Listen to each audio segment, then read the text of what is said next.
gone in on either side. You're welcome to come closer. It won't bite. So under here is where the blade is. This has a helical cutter head. So instead of a straight blade, 3 straight blades across, it's got these tiny little squares, and they're not straight across the cylinder that spins, they're oriented helically around it. So that makes for a nicer cut.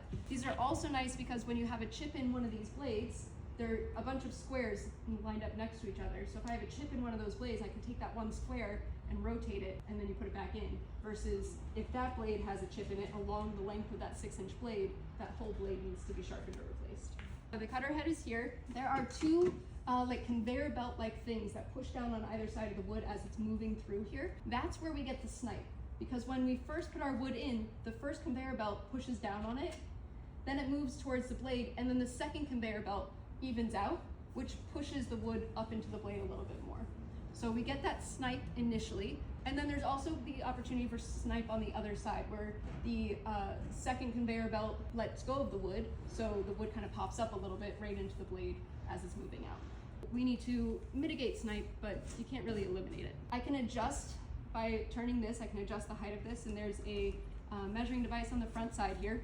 1 turn of this tool is a 1/16 of an inch off. Where this blue tape with the arrow is, that's where it's at a whole number, a whole 16. So I'm gonna bring it down to my closest whole number, which if I'm gonna go to 1 inch and 5/8 on these, I'm gonna bring this down to 2 inches, because that's my closest whole number that's easiest to find on this measuring device. And I'm gonna set it to where this is at the front closest to where the 2-inch mark is here. Now I'm at 2 inches, which is also 16/16, and I'm gonna move down in 1/16 of an inch increments. So I'm just gonna count down till I get to 5/8. Anybody know what 5/8 and 16ths is?